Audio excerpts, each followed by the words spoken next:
Hey guys, welcome into another episode of the Fat Guy Podcast. I am the fat guy. Most people call me Brett Mason.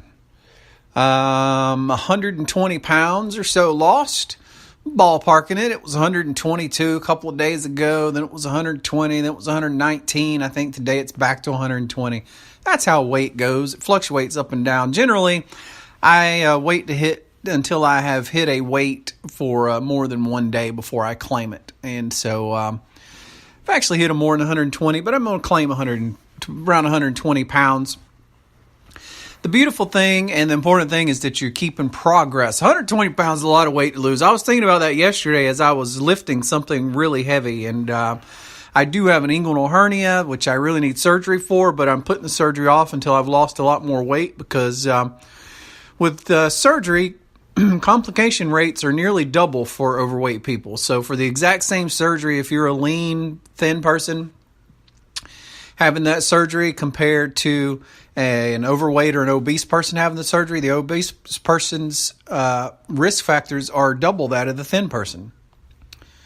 Nevertheless, that's kind of irrelevant to what I'm talking about. I lifted something really heavy yesterday, and it wasn't anywhere near 120 pounds, just let me tell you that. And it blew my mind to think that not that long ago, everything I did involved me lifting an extra 120 pounds. And I was like, man, it's so hard to remember what life was like when every time I stood up or bent down or knelt over or sat down and stood back up or lifted something that I was lifting an extra 120 pounds. That is just crazy to me to even think. So I'm going to power through this podcast, but for some reason my throat keeps getting a frog in it. But we're going to power through it, and I'm just going to have to ask you to look over that. I'm not a medical doctor. I'm not medically trained. You shouldn't give my medical advice 2 cents worth of value. If you want medical advice, you need to consult a medical doctor, and I advise anybody to do that before beginning any kind of a weight loss or health program, okay? That being said, you need a doctor that understands the power of a ketogenic diet. You need a doctor that understands cholesterol for real, not the mainstream version of cholesterol. And that's just all I'm going to tell you. There are doctors out there like that. So my doctor is actually pretty cool with the ketogenic diet. And while he doesn't necessarily give me specific advice on how to do it, he's pro, I think, for the most part, but he does like to monitor my, blood panel, and I think that's great. I mean, that's really, you need to take the best care of yourself possible. Nevertheless, consult with a doctor, yo. I'm not a doctor, don't claim to be one, and if you say that I gave you medical advice, you'd be wrong. I'm just sharing my own personal experiences. In yesterday's podcast, I got into intermittent fasting a little bit, and I had a couple of PMs and a couple of comments on some Facebook posts asking me to go into more detail about intermittent fasting. So that's what this show is going to be about, okay? A ketogenic diet and fasting go hand in hand, and they definitely go hand in hand for weight loss.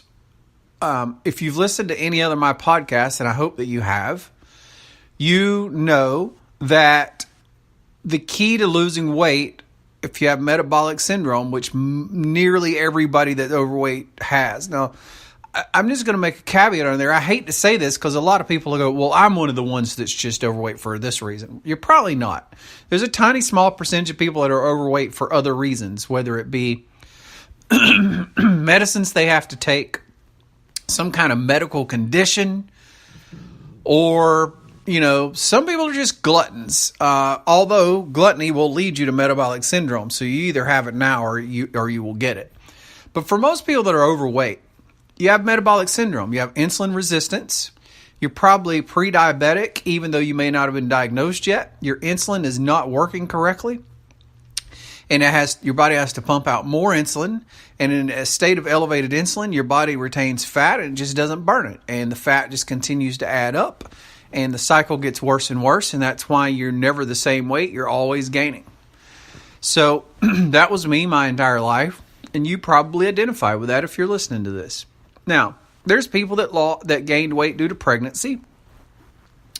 I would say for those people, ketogenic diet works as well. The metabolic component is a part of it, but for them, just the sheer ability to, with ease, restrict your caloric intake will solve problems for you, because I don't think you develop metabolic syndrome just from getting pregnant. Although a lot of people who got pregnant were already a little bit overweight, probably had metabolic syndrome anyway. It was just in the minor stages.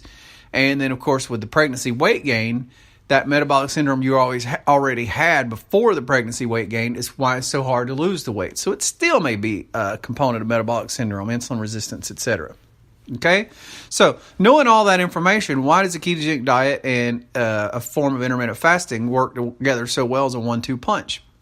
Because they both do the same thing. They drive insulin levels down. And that's the key to losing weight. You want to drive insulin levels down. And a lot of people who get nervous about that and go, oh, God, I don't want to drive my insulin levels low. I'm not talking about driving them too low. I'm just talking about driving them down into a normal range. The range where your body wants to start releasing fat stores. Okay? So that's a really good place to be. And a ketogenic diet gets you there to some degree, and intermittent fasting gets you there to a greater degree. And when you combine them together, you're just doing really powerful things. So what is intermittent fasting? It's also called time-restricted eating. It's where you shorten or narrow a time window to feed in during every day. Okay? So standard nutritionists and all this will tell you a range of things from, quote unquote, the biggest lie ever, by the way. Breakfast is the most important meal of the day. No, it's not. Eating early in the morning is definitely not the most important thing you can do. And in fact, you're ruining your prime fat burning time if you wake up and eat. Okay? You just are. You're in prime fat burning mode first thing in the morning. So that's one of the biggest lies ever. But they'll tell you things like got to eat 3 meals a day and 2 healthy snacks. They really push this for kids. And we wonder why our kids are fat now. You got to have 3 healthy meals a day and 2 healthy snacks. Oh, great. You want your kids eating 5-6 times a day. Well, if you're eating 5 or 6 times a day, you're driving your insulin up all the time. And what leads to insulin resistance? Always driving your insulin up. Your cells get sick of it, and they start rejecting the insulin because you're always bombarding your cells with insulin. Think of it as the annoying neighbor who comes over more and more. The more he comes, the less you want to answer the door. You know, when he came once every couple of weeks, sure, the neighbor's over. When he started coming a couple times a week, it started getting worse. Now that he comes 3 times a day, you just don't answer the door. Well, if your cells don't answer the door, insulin can't escort the blood glucose into your cells for fuel. And what's it do? Shells it back around to the liver, who converts it into fat and stores it. Okay, so that's nonsense. Our ancestors never ate 3 meals a day and 2 snacks. Our ancestors were lucky to eat a meal a day, okay? And I'm not talking about your grandmother. I'm talking about your great-great-great-great-great-grandmother. I'm talking about people that lived in the 1200s and the 900s and the 200s, okay? I'm talking about people who, getting food was something difficult. And you pretty much just rallied around 1 meal a day. You know, they might have grabbed some snacks along the way, had some berries or some nuts or something around noon or something, but really they just ate 1 meal a day, and that's how they lived, and they weren't overweight. Nobody was fat then. So, that's the explanation behind why it's a 1-2 punch. You're driving insulin down to normal levels, and you're ignoring this crap about you got to be spiking your insulin all day long from can till can't, from sunrise till after Jimmy Kimmel goes off at night, okay? You just don't eat all freaking day long. So, intermittent fasting is narrowing your eating window, and a good start for most people, which is pretty doable, especially after you've been keto for a little while. And look, if you're starting a ketogenic diet just now, you may want to go a week or so before you try it. Get used to the foods. You're going to be changing up your diet a lot, so also trying to change up when you eat may just be too overwhelming. So just concentrating on getting your macros right. Concentrate on eating the right macros, the right proportion of carbs, proteins, and fats, which I won't get into. There's plenty of that in other podcasts, okay? Maybe a week, maybe a week and a half. I don't know. You may even go 2 weeks. Just, you want to get comfortable with that. But then once you do, you really do want to move to an intermittent fasting way of eating. And your first step should be restricting your window to about 8 hours, because that's very doable. Basically, all you're doing is skipping breakfast. Okay? That's it. You just skip breakfast. Once you're on a ketogenic diet, you'll find that you're less and less hungry in the morning. So it'll become easier and easier. Now, for some people, this starts happening week 1. Some people it starts happening week 2. Some people it starts happening week 3, week 4. Look, you can help if at the end of week 2, you're still waking up hungry. You still need to implement intermittent fasting, because intermittent fasting will actually help you get past the morning hunger. You will get even more used to burning ketones, and that's the key to not waking up hungry. Okay? So, skip breakfast. That's it. That's the first step to intermittent fasting. You can call it eating in 8 hours. You can call it skipping breakfast. I would say skipping breakfast is the simplified version because it doesn't make it sound like you're having to do all that much. If you make it in terms of eating in an 8-hour window, you freak out and go, "Oh God, this sounds highly technical." Well, it's not that technical. You know, if your lunch from work is at 11, or if your lunch from work is at 12, that's the first time you eat. Okay, so let's just say for simplicity's sake, it's 12. Well, you're going to do all your eating between 12 and 8 p.m. That's it. And when I say all your eating, I don't mean you're eating all that time. Don't eat lunch at 12, then have a snack at 2, and then eat something at 4, and then have a snack at 6, and then eat something at 8. No. You're eliminating a meal. You're eliminating breakfast. So that leaves you with 2 meals, okay? So you're going to eat lunch and you're going to eat dinner. There ain't no snacking in between. There ain't no... Cokes aren't ketogenic, so by God, you shouldn't be drinking Cokes. But you're not going to be drinking, flavored stuff or whatever, okay? You're not going to be drinking tea with artificial sweeteners all through the day. If you're going to have those, have them with a meal. The rest of the time, you're drinking water, okay? That's it. For lunch, you have a ketogenic lunch. You're going to make it probably a little bit bigger than normal because you're only eating 2 meals now instead of 3. But just to eat till you're full, that's what you need to do. Just eat till you're full and then stop. That's the simple key to a ketogenic diet. So if you want to have the unsweetened tea, sweetened with some stevia or sweetened with a monk fruit blend or something like that, that's when to have it. You have it with your lunch. Then you just drink water from lunch till dinner, okay? You don't consume snacks. You don't do any of that stuff. And then you wait till dinner comes. And you have a big, healthy, awesome ketogenic dinner that fills you up and you feel really satisfied. And if you need some kind of a flavored beverage with dinner, that's when you treat yourself to that again. You have it with dinner because you're spiking insulin anyway. So, this is what people don't understand. Those artificial sweeteners, whether it be stevia, whether it be the monk fruit blends, whether it be erythritol, or whether it be, you're using the pink packet or the yellow packet, which, by the way, you shouldn't use. You need to get away from those. Those spike insulin too. People don't understand that. It's not sugar, but it still spikes insulin, especially that in the yellow packet, which is mostly sugar. The number one ingredient in it is dextrose, which is sugar.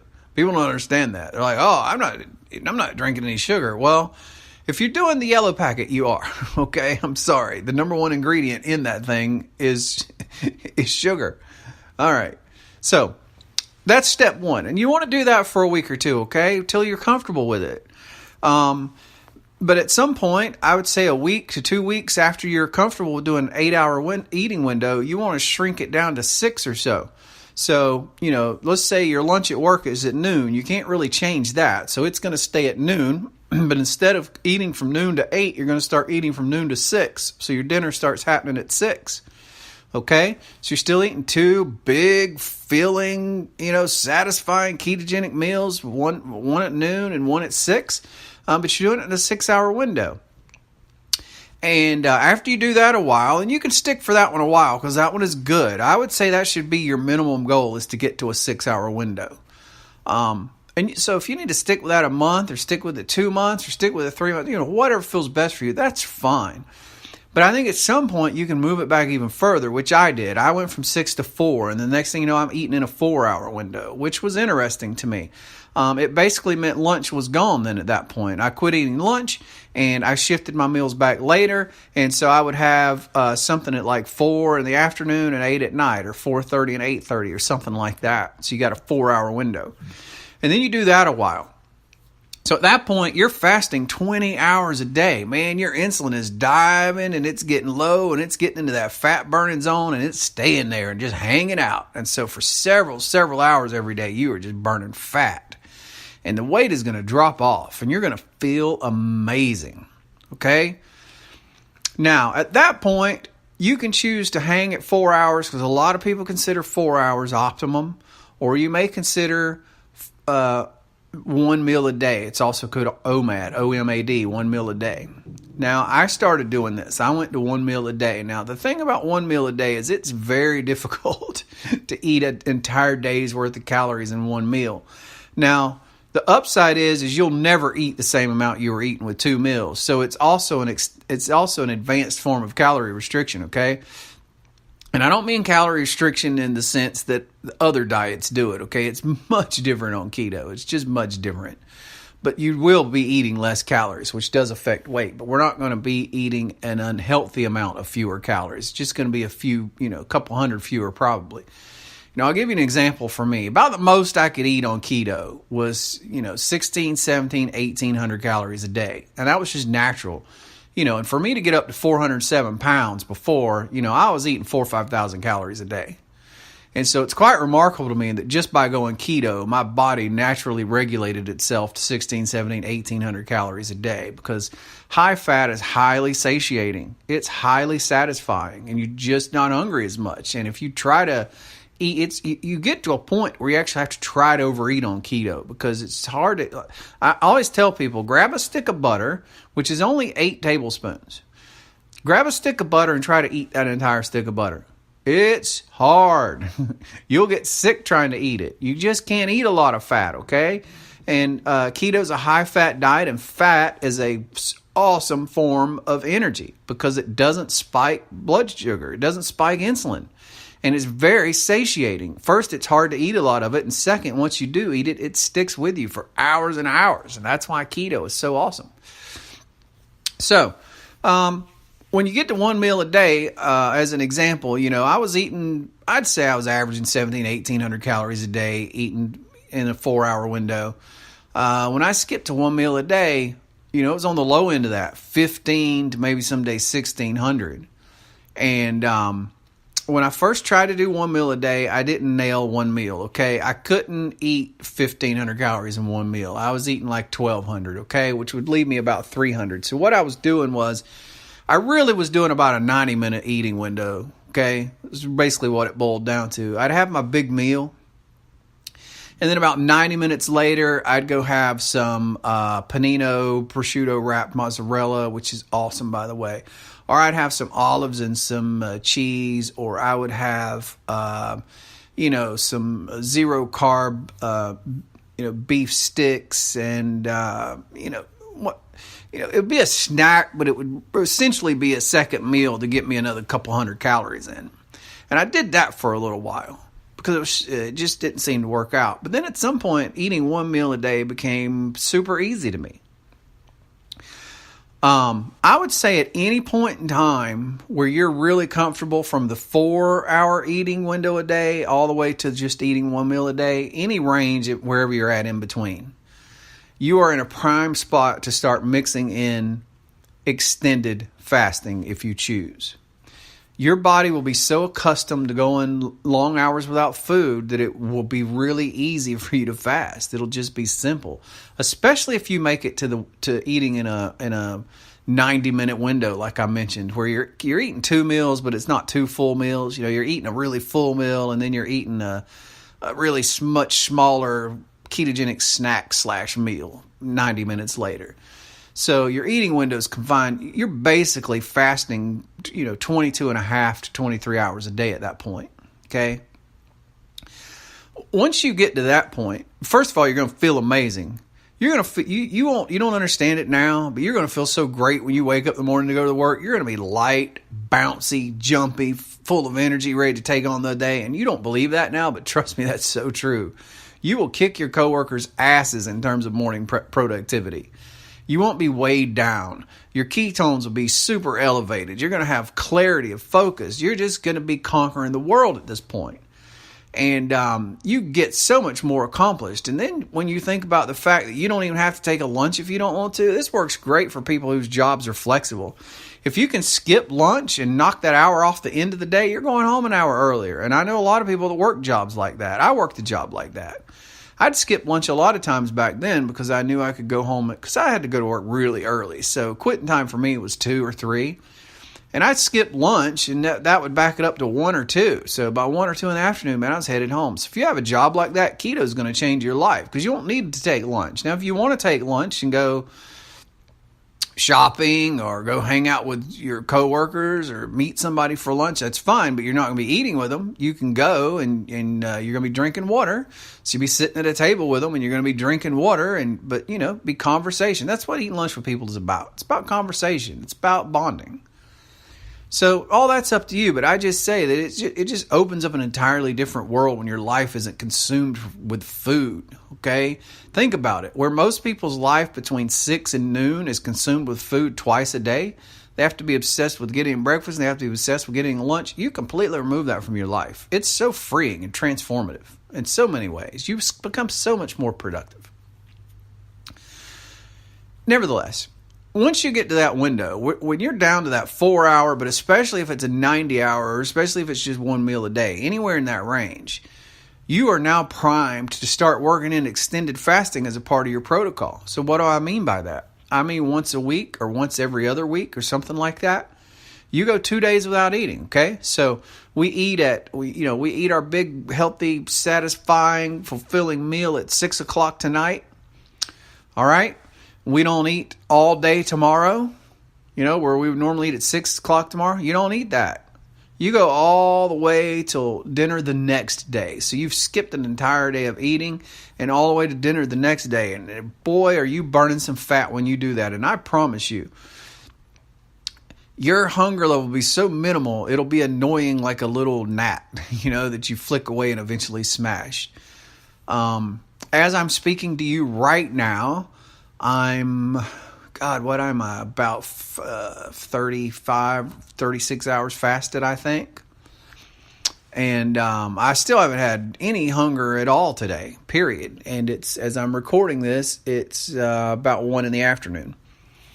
So, if I make it till this evening at 6 or something, it'll be 48 hours. And I'm not going to eat this evening. I'm going to push it past that, because I'm actually meeting somebody for lunch the next day. And we're going to go somewhere. And so I'm going to eat me some steaks and some, healthy keto vegetables. And I'm going to pig out and really enjoy my lunch with them. Now, I could eat this afternoon and still do that. But I'm looking forward to the lunch. And it's going to shift my eating schedule off by about 6 hours. And so I'm going to extend it on the front end. Intermittent fasting. People hear the word fasting and they think damaging your body. So I'm not going to get into all the scientific research and the medical stuff behind it. But I'm just going to tell you that fasting in a healthy way, especially when your body is prepared for it, like people who eat a ketogenic diet are, fasting is one of the most healthy things you can do. Why is it, do you think, that every major religion in the world, especially the Abrahamic religions, whether it be Islam, whether it be Judaism, or whether it be Christianity, why do you think they all have it's no coincidence they all have a huge fasting component to them? Now in Islam, it's mandatory. They have Ramadan, okay? I mean, you must do that to be a Muslim. The Jews have it in a slightly different way. And Christians, it's talked about, but there's no set aside time really. Well, I guess unless you're Catholic, right? Catholics do Lent, which is a form of fasting. It's a form of denial anyway. But that's not really fasting. But, Jesus fasted 40 days, and a lot of people think that's crazy. But I can't tell you how many people I know that have fasted 40 days, 30 days. I mean, especially if you're overweight, it's easily doable. So what happens when and I'm going to get to particulars of fasting, so stick with me. I'm going to get to specific things you need to do to make your fast super easy, okay? So that's coming up, so hang around. That'll be the last thing I talk about. So let's talk about, I'm just going to hit on a few of the medical benefits. So one of them, which are just now, it's just a few years ago, this research on autophagy. We didn't even really know about it or understand it forever, and this is recent. Autophagy is when your body, it's self-eating is what the word autophagy means. So in the absence of food, your cells in your body start cleaning up and recycling things that are not quite right, not being used or damaged. So think of it as a cleaning up, okay? So let's say you have cells that have a little bit of DNA damage, Or you say you have some cells that are on their way out, like because every 3 months you're a different person. Every 3 months, every cell in your body is a different cell than it was 3 months ago. A lot of people don't know that. You're not the same cell as you were 3 months ago. Every cell is being replaced. But now things like cancer come about when cells refuse to die and they keep growing. So it's thought, and the early research shows that autophagy is one of those things that keep people from getting cancer. Because when you're in a fasted state and autophagy really ramps up to a maximum level, your body is finding those little DNA damaged cells, those little cells that are refusing to die, and it gobbles them up and eats them and recycles them. So it's a powerful thing, and it is also really powerful for preventing sickness. Now, there's a guy I follow on YouTube who has been doing fasting as a protocol for several years, okay? And he'll do 48-hour fast, 72-hour fast, and he works with them pretty frequently. And this guy went from being a guy that got sick all the time to he never gets sick. And that's another benefit. And I'm not saying if you fast, you'll never get sick, okay? Just please don't think I'm making that claim. But I think it's possible. I think it's likely. And then I also think there's examples of it. So all these little weaknesses, these little viruses get on the loose or whatever. Boy, when you're entering into deep stages of fasting where your body is in this cleanup phase, your immune system actually raises. Everything raises. Your alertness raises. It's crazy what fasting does. Sure, if you're not used to fasting and you're a carb eater, you're going to suffer withdrawal symptoms, which is too much to bear for most people. It's not only food withdrawal, it's carbohydrate, sugar withdrawal. If you drink a lot of caffeine, it's caffeine withdrawal. You got all these things and you will feel like you're dying. But if you're a clean eating keto person, fasting has minimal side effects. You have mild hunger. The rest of that stuff you just don't feel, especially if you do it right, which again, we'll talk about in a minute, how to do it right. So mental acuity goes up because your ketone levels go up. You become hyper focused. You become really clear of mind. Your body starts cleaning itself up from the inside. Autophagy starts happening. Your immune system raises. You start attacking little viruses and bacteria and things that are on the loose inside you, okay? Your gut starts healing because there's nothing going through your gut. So all these, a lot of people have either diminished symptoms or even claimed to have cured things like IBS and things like that because boy, your body just goes to work. There's so many powerful things. And from a weight loss standpoint, the most powerful research out there shows that you can actually begin to reverse insulin resistance and bring back insulin sensitivity to cells by fasting. In a complete absence of increased insulin and a complete absence of glucose, other than what your body makes to feed that portion of your brain that needs glucose, insulin sensitivity begins to return to your cells. You actually begin reversing metabolic syndrome. You actually begin reversing prediabetes. You actually begin reversing type 2 diabetes. Okay, you can't reverse type 1 diabetes, period, ever.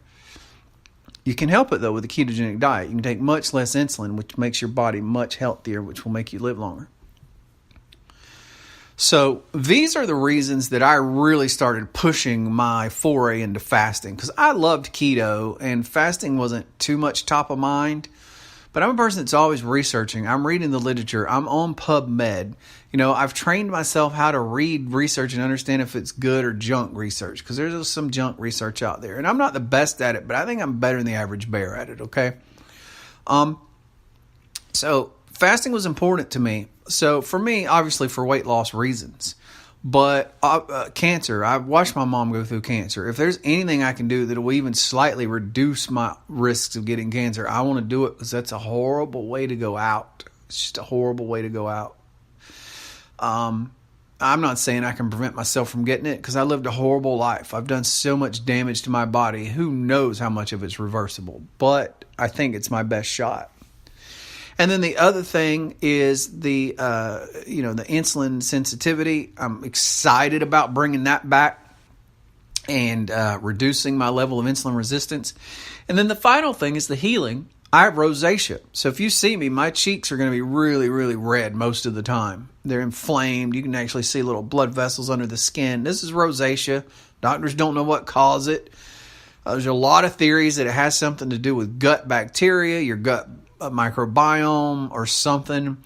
There is a bacterial component to it because a lot of people clear it up and fix it by taking an antibiotic, doxycycline. I took that. It didn't help me. So I read a lot about, especially extended fasting can actually cure rosacea. Okay, so that's another reason that working in fasting is important to me, because I'm just killing a lot of birds with one stone. I'm potentially reducing my risk of cancer. I'm reducing my risk of heart disease. I'm potentially improving my rosacea. I'm potentially, according to research, improving my insulin sensitivity and getting over my metabolic syndrome. There's so many reasons to fast, man. Not to mention the mental power and how empowered you feel. Because you can't mention fasting to somebody and see what their reaction is. Their reaction is always, oh my God, I could never go a day with. That's fear and that's addiction to food talking. You listen to it. It sounds just like a person addicted to cocaine. It sounds just like a person addicted to crack. Oh my God, I can't make it. I won't be able to make it till tomorrow without crack. Oh my God, I just couldn't do it. It's exactly the same. And so you gain this incredible power over food, and you bring food back to what it should be. There's nothing wrong with food being pleasurable when you eat it, but that shouldn't drive your life. And pleasurable food drives so many of our lives. Oh, breakfast was amazing. Oh my God, I had the best thing ever for lunch today. Oh, you won't believe what we're planning for dinner. I can't wait to eat it. I mean, not waiting to eat is something people that are starving should be doing, okay? That's not something a healthy person with plenty of food around them should be doing. Not being able to wait to eat that's not a healthy state. It's not a healthy state of mind. It's not a healthy state of body. Now, I can speak from experience now, being keto so long and knowing that hunger doesn't drive me anymore and food cravings don't drive me anymore, that I still look forward to eating. I still look for new things to try. I just found this new yogurt that I couldn't wait to go buy and try, but it doesn't drive me every day. Eating that yogurt, it's not like I'm sitting around I can't wait till dinner to try that yogurt. I look forward to trying it, but it's just it's hard to explain the difference in the mindset. You can really look forward to trying something. I went down to some family of mine a few weeks ago, and they were cooking steaks, and she was making this keto dessert that I couldn't wait to try. It was this keto chocolate peppermint ice cream sandwich. And I was so looking forward to trying it. But I wasn't sitting around not being able to wait to try it. I didn't sit around craving it all day, thinking, oh my God, I can't wait. I was just looking forward to it. I was very much looking forward to it. And it lived up to expectations, by the way. Thanks, Teresa, if you're listening. So that's the final component, is fasting gives you power. It gives you power back over your life.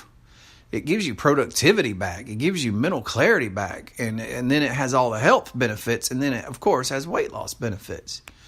So, am I recommending that you go on 21-day fasts every month? No, not by any stretch. Do I think that a 21-day fast once a year might be a good goal? Absolutely, I think it should or could. I think you could work that into I'm going to have an annual 21-day fast. Or I think you could say I'm going to have a semi-annual 14-day fast where 2 times a year I fast 14 days. Or maybe I fast 10, Maybe I fast, in winter I fast 10 days and in summer I fast 10 days. Or maybe you pick spring and fall, because those are kind of weird, intermittent, not so harsh seasons. Summer is harsh and winter can be harsh. Maybe spring and fall. You have the spring cleanse and the fall cleanse, right? Spring cleaning, fall cleaning. You do a 7-day fast in the spring, 7 day. I think those are amazingly beneficial goals to have.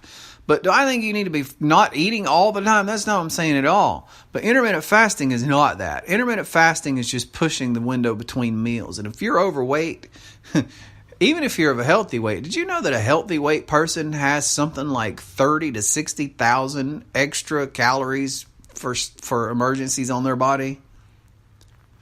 Okay, and I'm not talking about super lean fitness people that have like 5%, 6% body fat. I'm talking about your normal person that's in the healthy body fat range, 15 to 20% body fat. If you're a healthy, normal, lean person with, 15, 20% body fat, you have like 30 to 60,000 calories sitting there to be burned when you can't get food. It's your body's way of saving you from starving in times of when you can't find food, like our ancestors had problems doing. So not eating is normal. That's actually the normal state of being. Not abnormal is eating 3 times a day with 2 snacks. That is abnormal. Humans never did that until just a few hundred years ago, when food companies really started becoming big and food become industrialized and they needed to figure out ways to sell you more food. They started selling this notion of breakfast being the most important meal of the day. 3 meals a day, 3 squares and 2 snacks and all this crap, okay? That never existed before. That's not the way the human body is designed to function. The human body is designed to feast and famine. That's the way the human body is designed. Your body is designed to feast and to famine. And I can't think of a better example of feasting and famining than when you pig out and eat a big, huge, satisfying ketogenic meal at dinner, and then you don't eat again until the next day at dinner. You're feasting, and then you have a 24 or 23 hour period of famine, okay? And if you push it to 2 days, you eat, you take 2 days off from eating, and then you eat again after 48 hours, you're feasting and you got a nice little famine in there. And I think if you throw that in, I think you should do the 20 to 24 hours every day. And I think once every week to every 2 weeks, you should throw in the 48-hour thing.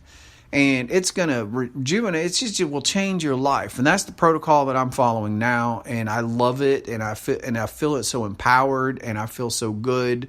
And the weight loss is staggering and amazing. And so it's just life is, I can't say enough good things about it. Okay. So how do you fast so that it doesn't torture you? Well, first of all, I've gone through the ramping up phase of first being keto, then dropping breakfast. I've already covered all that. Okay. So the other thing is electrolytes. Why do most people feel bad on a fast?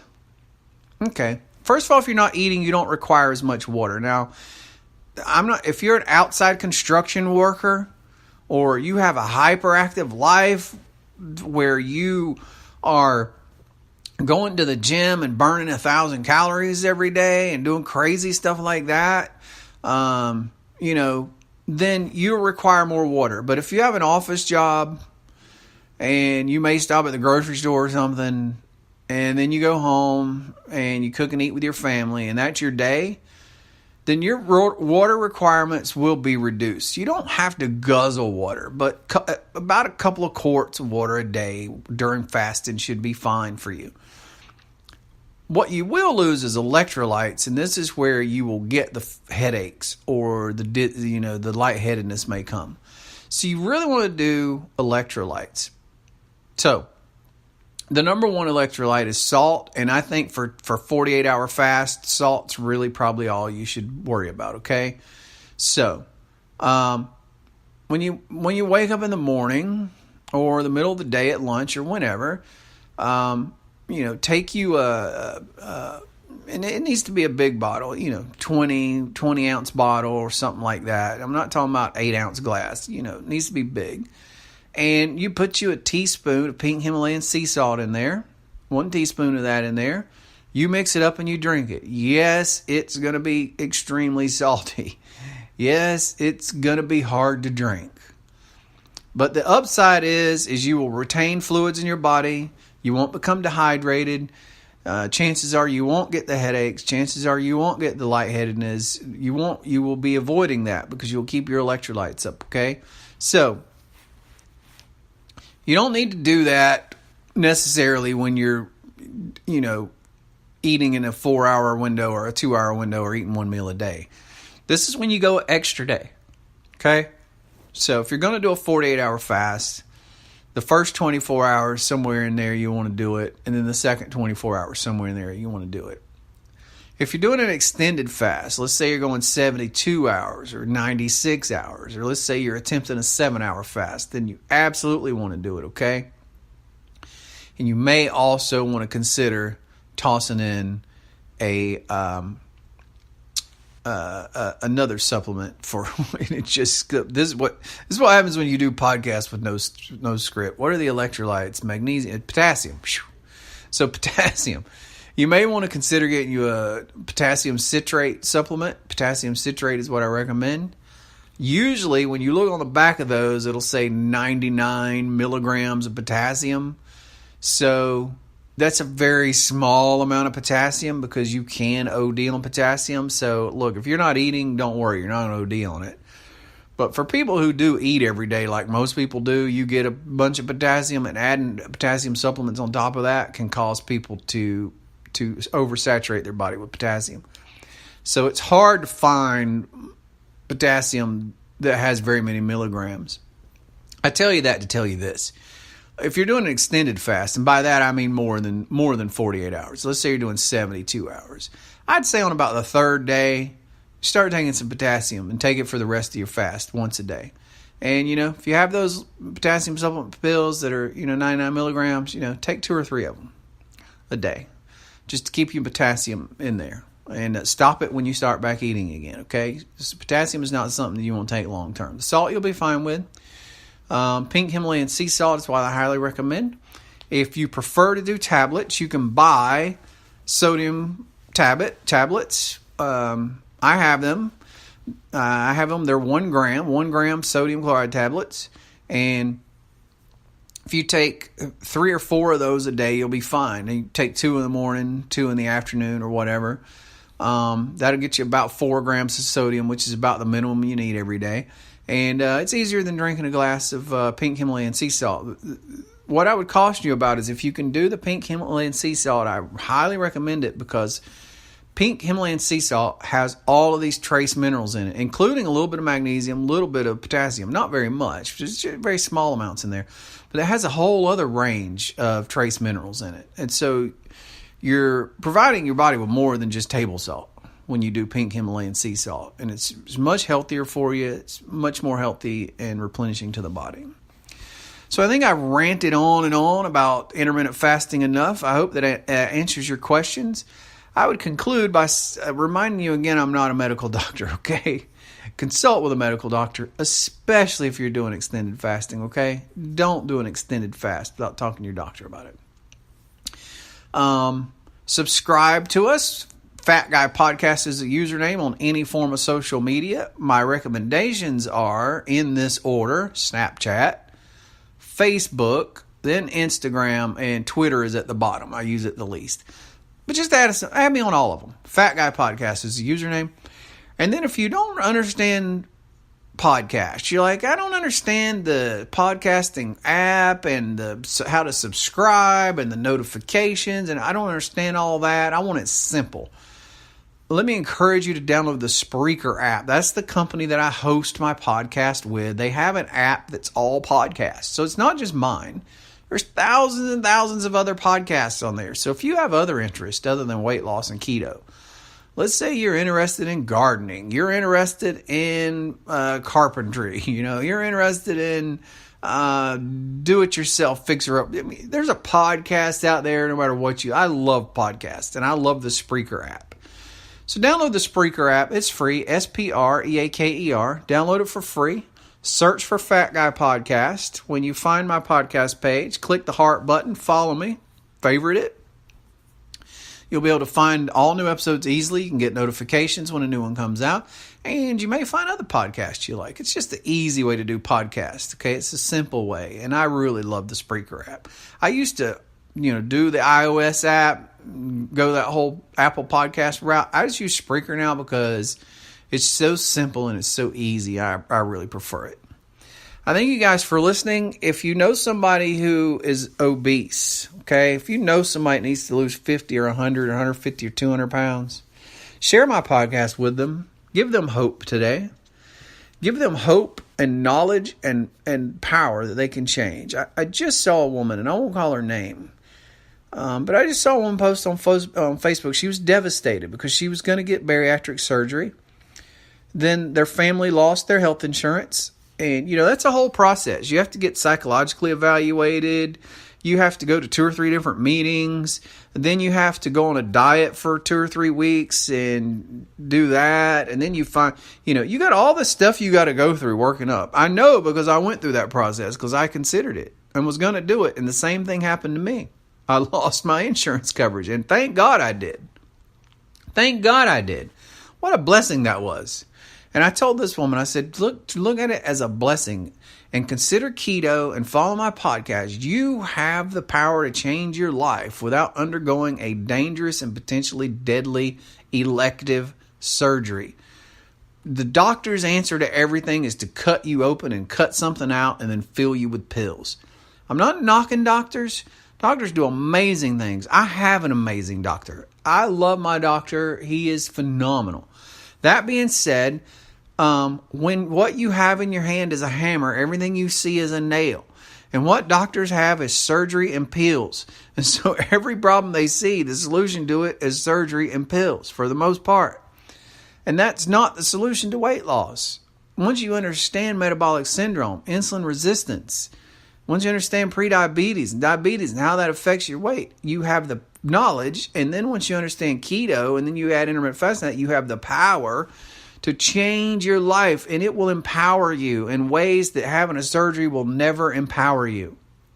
Okay? I know somebody that died this year from bariatric surgery. They had it. They were never right. They had complication after complication after complication, and they passed away. Sure, a lot of people don't. I have another friend who had it, and she's happy. She's losing weight. She's happy. But do you really need to risk your life when there's another way? So share this with somebody. Give them some hope. Show them that a guy that's been fat since he was 5 and weighed 407 pounds has turned his life around and is passionate about losing 120 pounds. Share that with them. I'm not some guy on TV. I'm not some fitness guru on TV. I'm just a guy. I'm just a regular guy who did a bunch of research and found the answer, okay? All right, guys. Thanks for listening. Thanks for sharing. Thanks for subscribing. Thanks for following me on social media. And thank you for being awesome.